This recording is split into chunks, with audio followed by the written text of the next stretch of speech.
When a crime has been committed, any good investigator will ask the question, who benefits? So let's apply this reasoning to the main parties associated with the events of 9/11. Osama bin Laden. 5 days after 9/11, bin Laden stated that he had no knowledge of the attacks. He also stated that the attacks appear to have been carried out by individuals with their own motivation. This statement was aired only once on Al Jazeera TV on the 16th of September 2001. By the way, Afghanistan's ruling Taliban movement on Tuesday said that Osama bin Laden, they are closely allied with him, was not responsible for the attacks on the United States. What happened in the United States, according to the Taliban, was not a job of ordinary people. It could have been the work of governments. Osama bin Laden cannot do this kind of work. Neither can we, a Taliban spokesman said from the southern city of Kandahar. The Taliban, of course, a very militant and very conservative Islamic organization and widely believed to be harboring Osama bin Laden, a very wealthy Saudi dissident. There was no word from bin Laden, but the Taliban-ruled government of Afghanistan, where bin Laden is based, issued a statement this morning condemning the attacks and saying bin Laden did not have the capability to carry out such acts. And there were plenty of other suspects, ranging from radical Palestinian groups to rogue governments.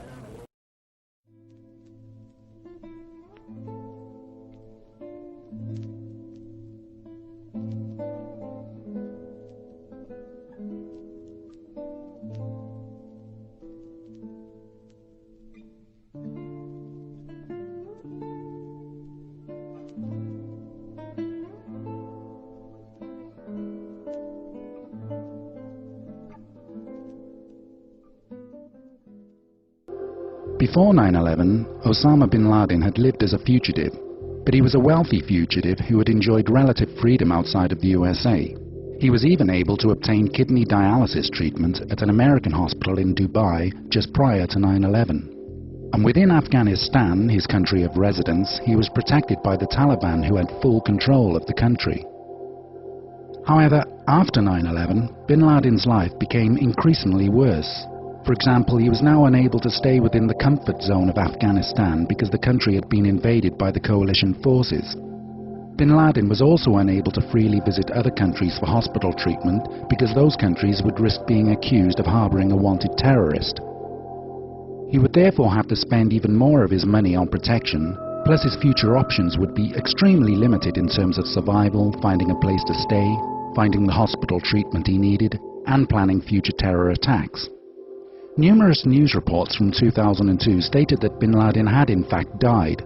So when it comes to the question of who benefited from 9/11, on a scale of 0 to 10, Osama bin Laden scores 0. Al-Qaeda. Al-Qaeda was created by the CIA during the 1980s for the purpose of fighting off an attempted Russian invasion of Afghanistan. The CIA funded Al-Qaeda and supplied them with the weapons and intelligence they needed to ward off the Russian threat. When the Soviets withdrew from Afghanistan in the late 1980s, the CIA continued to fund Al-Qaeda, and many of its operatives were used as CIA assets. These operatives were used as double agents for use in anti-terrorism drills within the USA and for covert military operations. Since 9/11, Al-Qaeda would have found it almost impossible to carry out major terrorist attacks in countries like the USA. For example, the Patriot Act in the USA allows the government to spy on all phone and email communications. So life for any terrorist organization will have become immeasurably worse since 9/11. In addition to this, the invasion of Afghanistan and the loss of so many of Al-Qaeda's main operatives would have seriously disrupted and undermined Al-Qaeda's ability to function as a terror group in the future. So when it comes to the question of who benefited from 9/11, on a scale of 0 to 10, Al-Qaeda scores 0.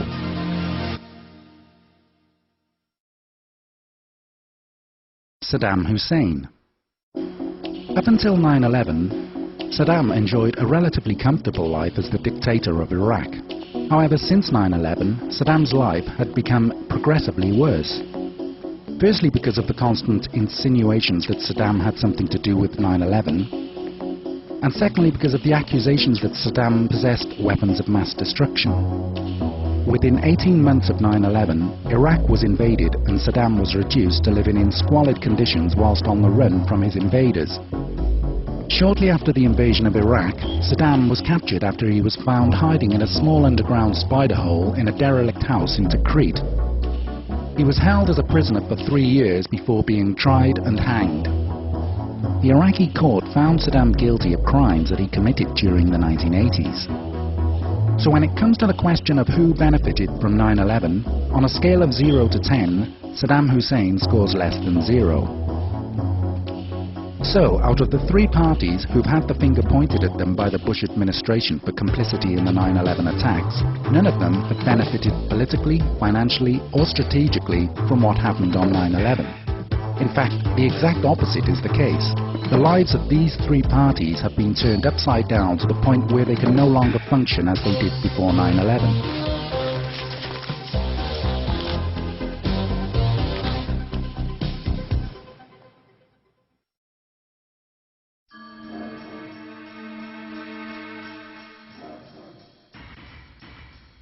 So who did benefit from 9/11?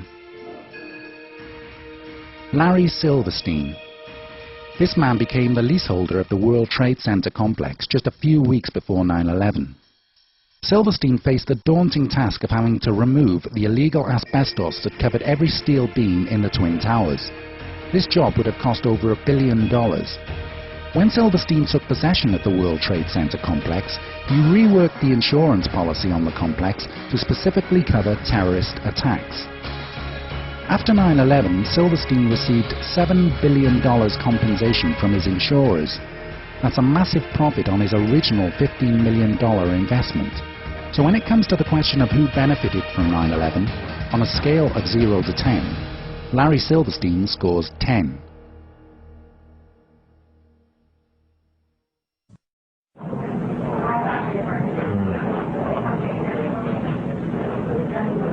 It's amazing.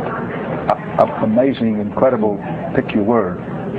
For the 3rd time today, it's reminiscent of those pictures we've all seen too much on television before, when a building was deliberately destroyed by well-placed dynamite to knock it down. Wat je ziet bij het World Trade Center, dit zijn beelden van gebouw nummer 7. Ja.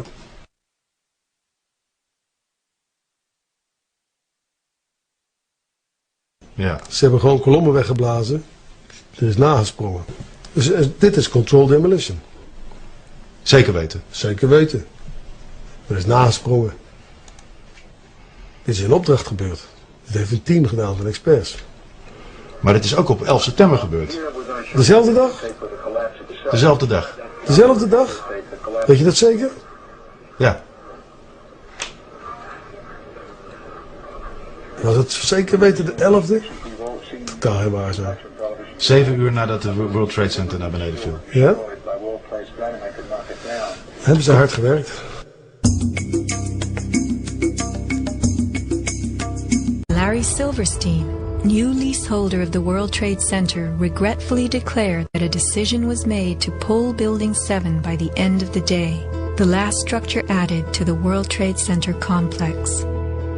Let's hear Mr. Silverstein's actual words, delivered for our benefit in the 2002 PBS documentary America Rebuilds. I remember getting a call from the fire department commander telling me that they were not sure they were going to be able to contain the fire. And I said, you know, we've had such terrible loss of life. Maybe the smartest thing to do is pull it. And they made that decision to pull, and then we watched the building collapse.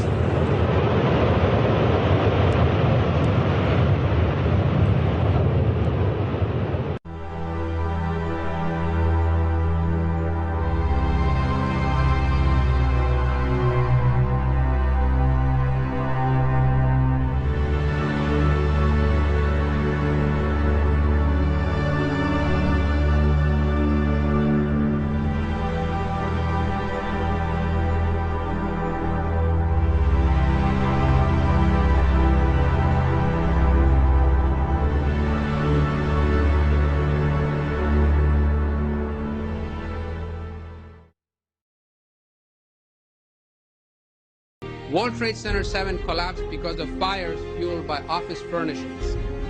It did not collapse from explosives or from fuel oil fires. The official story is a lie.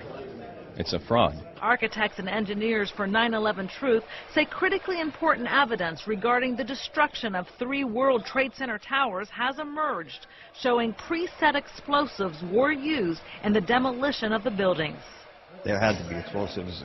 There's no other way for the building to come down symmetrically straight down.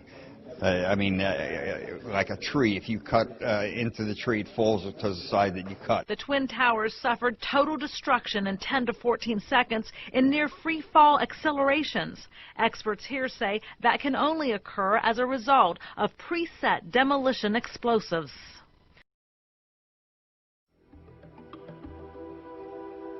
The project for the new American century. In September of 2000, these men produced a neocon manifesto called Project for the New American Century, or PNAC for short. This manifesto detailed their ambitions and intentions for America in the 21st century. It called for the transformation of America into tomorrow's dominant force through permanent military bases in the Middle East. It also wanted to establish America as a global constabulary, unchallenged by the UN and the rest of the world. It also called for regime change in countries like Iraq and Afghanistan. But it said that fulfilling these ambitions would be a long process unless there was a catastrophic and catalyzing event like a new Pearl Harbor. In Washington, D.C., many congressional leaders have been transferred to a secret location. Some senators have described this as a second Pearl Harbor. Within 12 months of producing the PNAC manifesto, the events of 9/11 took place, and the new neocon administration was able to carry out virtually every ambition called for in their PNAC manifesto. So when it comes to the question of who benefited from 9/11, on a scale of 0 to 10, the PNAC group scores 10. Dick Cheney. The current Vice President and former CEO of Halliburton still receives a multi-year deferred salary package from Halliburton, whose stock has increased considerably since the invasions of Afghanistan and Iraq. The arms industry. There is nothing better for the arms industry than a war. Since 9/11, billions of dollars worth of missiles and bombs have been used and have to be replaced, and President Bush is asking for and receiving additional defense funds. He is the man to spend those billions of dollars and give them to his friends and business partners, who in turn support his political career, not least with money. As part of the Carlyle Group, the Bush family have already gained huge profits from the company's manufacture of weapons and military bases since 9/11. So when it comes to the question of who benefited from 9/11, on a scale of 0 to 10, Bush, Cheney and the arms industry scores 10. US oil companies. Again, a business field where President Bush is involved. Over 60% of the world's oil fields happen to be in the Middle East. The current supply of oil used by the US, which is the world's biggest oil consumer, will be exceeded by demand within the next 10 years or so. Without gaining control of that 60% of oil in the Middle East, the US economy would soon collapse. So it is essential for America to gain control of those oil fields in the Middle East as soon as possible. Not just for its own use, but also to control the supply of that oil to other countries such as China, which will soon become the most powerful nation on earth. Since the 1980s, US oil interests have wanted to build an oil pipeline from the Caspian oil fields down through Afghanistan. They wanted to do this in order to control the supply of oil to countries such as China. However, the Taliban, who occupied Afghanistan at the time, refused to allow the US to build this pipeline. However, just one day after America installed its own government in Afghanistan, the contract was signed to construct the pipeline they desperately wanted.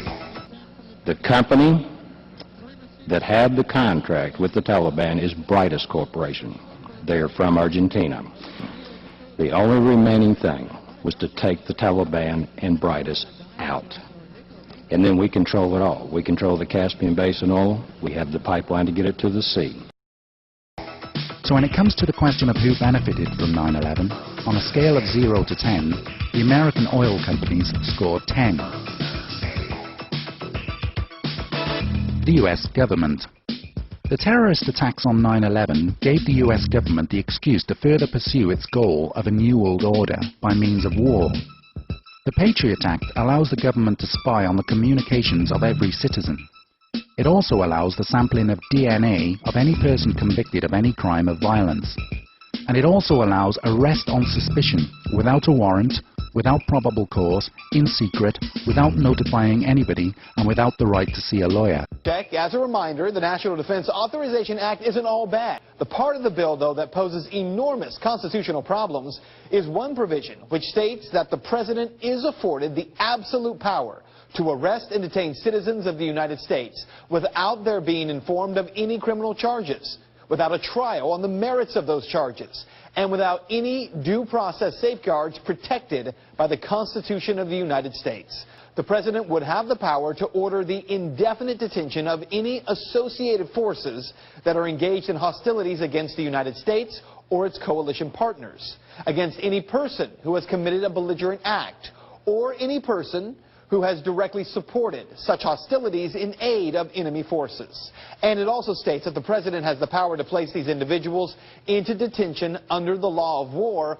without trial until the end of the hostilities. So the people who've been blamed for 9/11, i.e. Osama bin Laden, Al-Qaeda and Saddam Hussein, have gained nothing from 9/11 and lost everything as a result of 9/11. Whereas the people who pointed the finger of blame, i.e. Bush, Cheney and the Peanut Group, gained everything they had wanted as a direct result of 9/11. The same is true of the World Trade Center leaseholder, Larry Silverstein, and of course US oil and arms companies.